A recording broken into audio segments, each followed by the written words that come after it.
My next guest was one of America's youngest self-made millionaires in the field of real estate. Then life threw him a few punches. Now, Russ Whitney is the author of the book, The Inner Voice: How to Unlock Your Passion and Purpose in Life.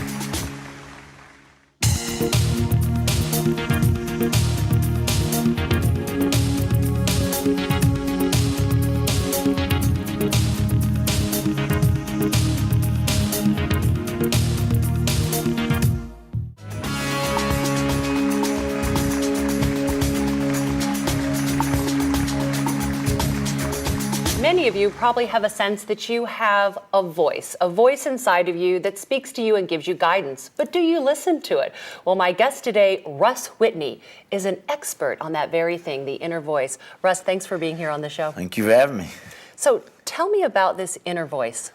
Well, the inner voice is something I started on about 5 years ago.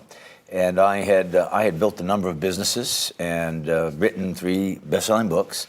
And I was on this path of a money-making path. I was measuring life by making money. And I went through a couple of life challenges, crushings.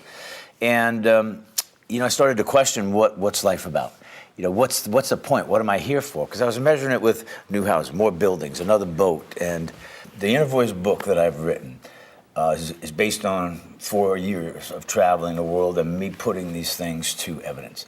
And what I found, first of all, Inner Voice talks in 2 voices. So I talk in the voice of a warrior, which is generally 20 to 40 years old, and I talk in the voice of a statesperson.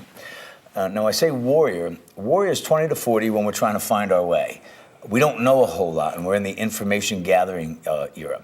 And we think we know Now, everything. can this be a man or a woman? Both. Okay, both. Man or woman? It's definitely both. Warrior man, warrior woman. Warriorette. Okay. Warriorette is fine. But in the warrior stage, we operate on human training. This is what I found. Selfishness, self-centeredness, arrogance, finger-pointing, judging, blaming, self-pity. No one does any of that. Yeah, we all do. And what I found during those years now, for me, I didn't graduate high school. I bought a book when I was 20 years old that said I could become a millionaire. And it was in real estate, and that's, I guess, what I was, quote, famous for. And I did, in fact, do that by the time I was 27 years old. And I had this voice back then in my head that said I could do something better with my life. I didn't know what, okay? And so I started to look at some of these magazines. I got an Entrepreneur magazine, and there were some get-rich-quick ads in the back of it. And I started sending away from, and then again, got this book. As I go back in time, not only does the book talk in the voice of a warrior or a statesperson, but it then talks about an unconscious and a conscious contact with the inner voice.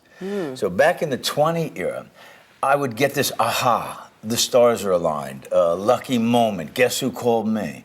Well, today I can see, by connecting those dots backwards, there was this inner voice guiding me all along. But I would fight it many times. And in the warrior state, we chase a lot of rabbits, and we don't catch many. Right. Because we're running and operating on total self-will. And that's what the book talks about. My first part talks in warrior voice. It's about connecting those dots backwards. Going through an abused childhood, not graduating high school, not having great self-confidence and self-esteem. And all of a sudden, I buy a book that says I can become a millionaire. It's interesting. Are the signs always so obvious? Why are we doing this thing? And what is the relevance maybe going to be later? Sure. Well, it wasn't, when I wrote the book, okay, I wrote it for the first half of my life where it was an unconscious contact and I was operating on what I call human training. Right. And in the second piece is where I got the information from the travel to kind of go back and piece it together. How does it work? And I've worked with hundreds of people in one-on-one coaching and focus groups throughout these few years to really get evidence that what we're talking about is real. And when I talk about the warrior phase, okay, the warrior phase is the unconscious contact. That's where things are kind of falling into place and we really don't know. We kind of think it's us and we're not sure. In the statesperson phase, what I learned from all of this travel was we start to learn more about humility and tolerance and patience and the power of humility, tolerance, patience, letting go of resentments, forgiveness, which may seem, fluffy for some people.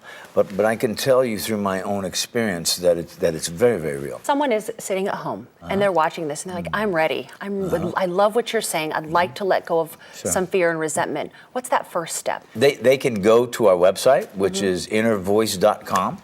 and there's bunches of trainings up there right now.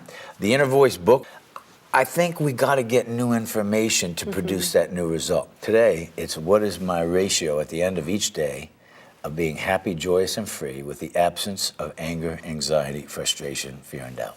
That sounds like a good measure. Russ Whitney, thank you so much for being with us today. My pleasure. today. Thank you for having me.